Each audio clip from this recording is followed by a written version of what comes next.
There was a season where I felt like I was losing myself.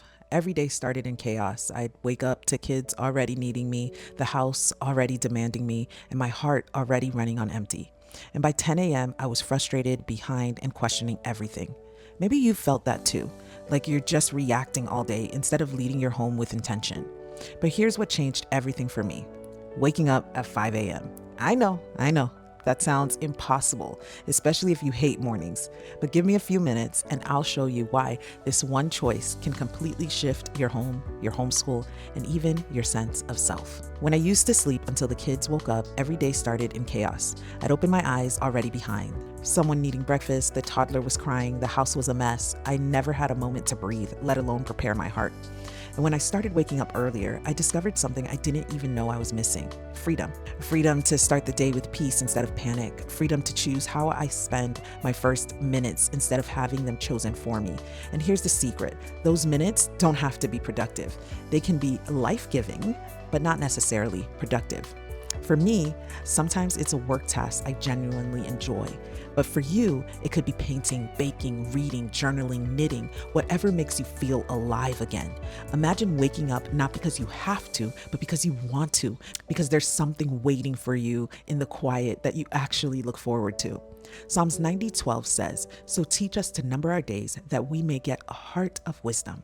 Waking up early isn't about squeezing in more busyness. It's about stewarding your time with wisdom, creating space for both God and the things that bring your heart joy before the world comes rushing in. And once I experienced that freedom in the mornings, it started to change me, not just my schedule, but the kind of mom and wife I was becoming. Waking up early is like setting a thermostat in your home. The temperature you choose first thing in the morning determines the atmosphere for the rest of the day. When I rolled out of bed late, already behind, the thermostat was set to chaos. I was rushing, impatient, reactive, and my kids felt it too. When I started waking up before the noise, I noticed something. The thermostat shifted. I was calmer, more patient, more present, not because my kids magically behaved, but because I was different. And the biggest part of that change came from starting with the Lord. Mark 1:35 says, "And rising very early in the morning, while it was still dark, he departed and went out to a desolate place, and there he prayed." Even Jesus set his thermostat in the quiet with his Father before facing the crowds, the questions, and the needs of the day. When you wake up early and meet with him, it changes the person you bring to the table. You don't walk into the day empty, reactive, and running on fumes. You walk in filled, anchored, and ready to pour out because you've already been poured into. The beautiful thing about waking up early is that it doesn't just change you, it changes the atmosphere of your whole home. I noticed it first in little things. Instead of rushing through breakfast, frustrated, I was able to smile and talk with my kids. Instead of snapping during a hard lesson, I had the patience to slow down and help. That's the ripple effect. When you start your day filled, it spills over into everyone around you. And your kids notice too. They see you reading your Bible or journaling or even just sitting with a cup of coffee in the quiet. They learn by watching that life isn't all rush. It's about rhythms, about peace, and about seeking the Lord first. Deuteronomy 6:6-7 says, "And these words that I command you today shall be on your heart.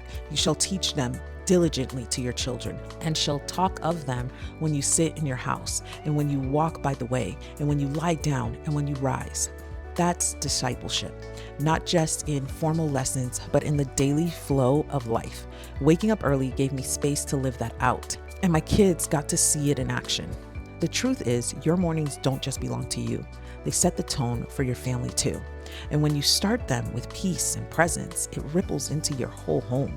And that's why, even if you hate mornings, I believe you'll want to try it. So here's the truth, friend. Waking up early isn't really about the clock. It's about what those quiet hours can give you. They give you freedom, the margin to breathe, to do something life-giving, and to start ahead instead of behind. They shape the person you become: calmer, more present, more anchored in Christ before the noise begins. And they create a ripple effect where your peace overflows into your kids, your marriage, and your home. That's why I can say that this will make you want to wake up early, even if you've always hated mornings. Because when you start to taste that kind of peace, you don't want to go back. And the good news is, it doesn't have to be perfect. You don't have to do it every single day. Even trying it a few times a week can shift the atmosphere of your whole home. If this encouraged you, make sure you subscribe so you can catch more videos like this in the future. And when you're ready to go deeper, check out my free workshop, 5 Tiny Habits for a Peaceful Home. It's linked in the description, and it's full of simple, grace-filled habits to help you build rhythms that actually last. Mama, your mornings don't have to start in chaos. They can start with peace, and that peace can change everything.